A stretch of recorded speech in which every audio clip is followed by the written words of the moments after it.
Hey guys, Paul here at Impulsive Culinarian, and welcome to part 2 of the Christmas menu series. That's right, and we're getting into the French-Canadian Christmas recipe mode. So, a true French-Canadian Christmas would not be complete without a great recipe for some pickled beets.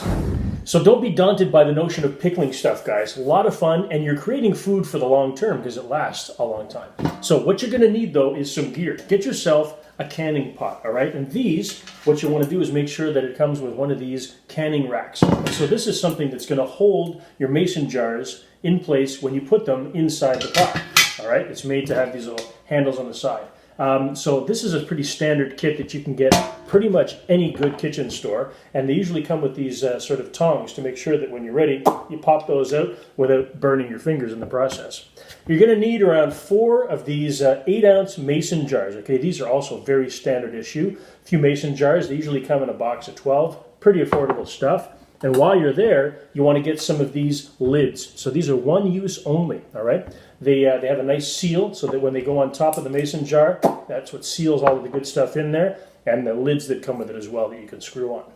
That's the gear. Let's talk about the ingredients. All right, so get yourself 2 pounds of red beets, 1 tablespoon of black peppercorns, 2 teaspoons of mustard seeds, 2 teaspoons of coriander seeds, 1 whole allspice per container. So if, like me, you're using 4 8-ounce containers, you're going to need 4 allspice, 4 whole cloves, 1 per container, 3/4 of a cup of cider vinegar, 1/2 of a cup of white wine, 1/2 of a cup of water, 3 tablespoons of sugar, and 1 tablespoon of kosher salt. Let's go pickle some beets. Welcome to pickling day, okay? So besides the canning pot that I told you about in the intro, guys, get yourself a second large pot, fill that up with just enough water to cover your 2 pounds of beets, and bring it to a boil over high heat.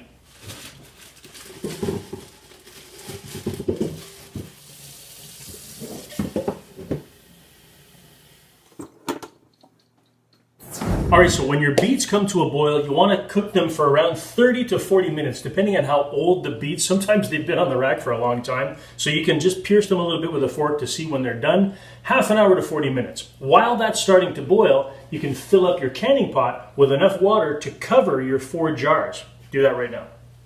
All right, so there you can see, guys, I've got just enough water in there to cover the jars, all right, but not so much that I'm going crazy and coming up to the top of the pan. There you go, carefully placed on the stovetop. Get that on maximum heat so you can sterilize your jars. One thing to remember, guys, is that once your canning pot has come to a boil and you've brought it back down to simmer, be sure to put a lid on that so that you don't lose any of that water. You want to keep the level of water just above the tops of the jars. You don't want any of that to evaporate. So a lid will solve that problem on a low simmer.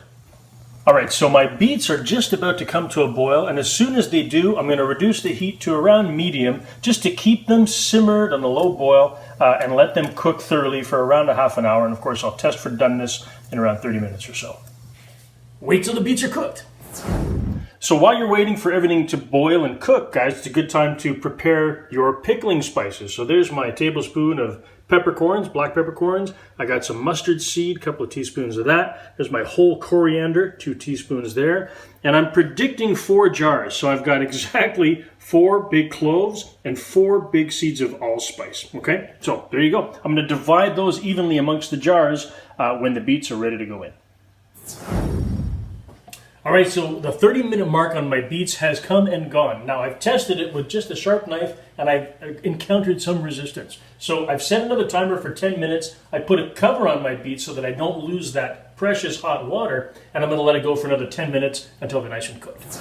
All right, so my additional 10 minutes are done. That means that I've been cooking those beets for 40 minutes. Let's test them for doneness. Perfect. Just a little tiny bit of resistance, but for the most part, they're all tender inside. So I'm going to drain those in a colander in my sink and let them cool for around 10 minutes.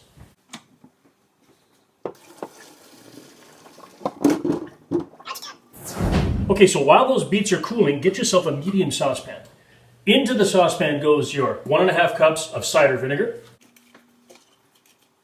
1 cup of white wine, and 1 cup of water. Now, to that brine mixture, you want to add 1/3 of a cup of either white or golden cane sugar, depending on what your family uses. Then last but not least, guys, 1.5 tablespoons of kosher or large grain pickling salt. All right, so let's get that brine mixture boiling. Put that saucepan over high heat. So the good part about cooking your beets with the peel on is that when you're done, you can literally just rip the peel right off, and it keeps that beautiful smooth texture of each individual beet, okay? So if you don't mind getting your hands a little bit purple, fine. Otherwise, wear some gloves. And then when you're done peeling it, you can just take a paring knife and trim off the stem end over here, and you got a beautiful, nice round beet ready to chop up. Once again, thanks to my mom for the peeling tip. I learned a lot this week. Thanks, Mom. Now, just as your brine mixture is starting to get to a boil, you want to give it a whisk to make sure that all of that salt and sugar is fully dissolved. Okay, once your brine has come to a full boil and all of that stuff is dissolved, you want to turn the heat down to minimum, keep it at a simmer so it's nice and hot.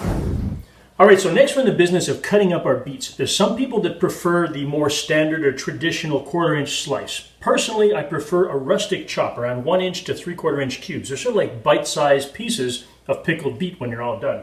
So cut them up however you like, as long as you can fit these inside the mouth of your 8-ounce mason jar.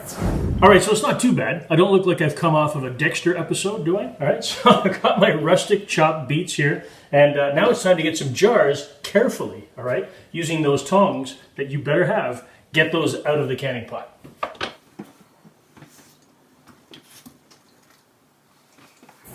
All right, so the last fiddly step, guys, before putting all of this concoction together, get yourself a skillet, something with sides, all right, not too big, and get that over high heat with just a little bit of water in there so that you can quickly simmer the lids. You want to melt that seal, all right, so that it's nice and warm and it's going to stick to the top of the jar. So get 4 lids into some simmering hot water. It's another one of these tricks of the trade. My mom has been pickling and making jams for decades, all right? And we love the stuff that she makes, so she knows what she's talking about. And that's what you're trying to heat up. These little rims around the side of each lid, you just want to heat them up so that they stick properly. Take some experience. All right, so while those lids are starting to simmer, let's get these pickling spices equally dispersed into each of those 4 jars. So start with the black peppercorns. Then the mustard seeds, coriander, 1 allspice and 1 clove per jar. And that is a really lovely smell. You want to give that a whiff before you seal this up. You'll smell it again later, but now's a good time to take a chance, okay? All right, so some more experience advice that has been passed along to me. You get those spices in the bottom of the jar and the beets go on top. And the reason for that is when you add the brine in, the spices don't come up and just mingle and float on the top. They're down, they're stuck at the bottom of the jar, imparting their flavor throughout the brine. So take that as a little tidbit. And let's get some beets into those jars. Pack them in.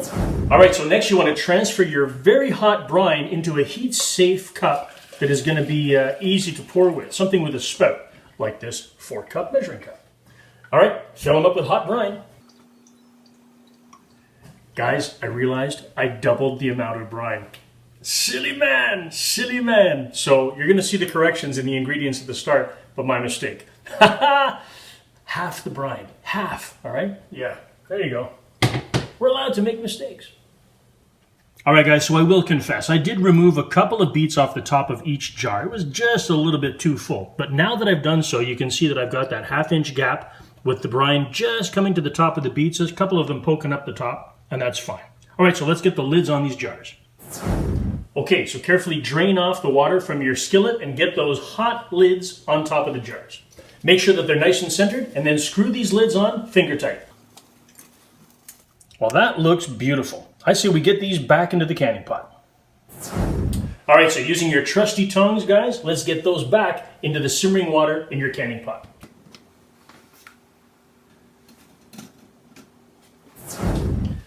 Okay, so let's get the canning water back up to a boil. As soon as that happens, you can reduce the heat so that it stays at a gentle boil, a gentle simmer for 30 minutes. I made a double brine batch. That's funny. That's funny. That's when it's ready. You are so smart. Because it's always not. Exactly. Always like here and You're highlight. exactly what you're talking about. All right, a little culinary expert, right?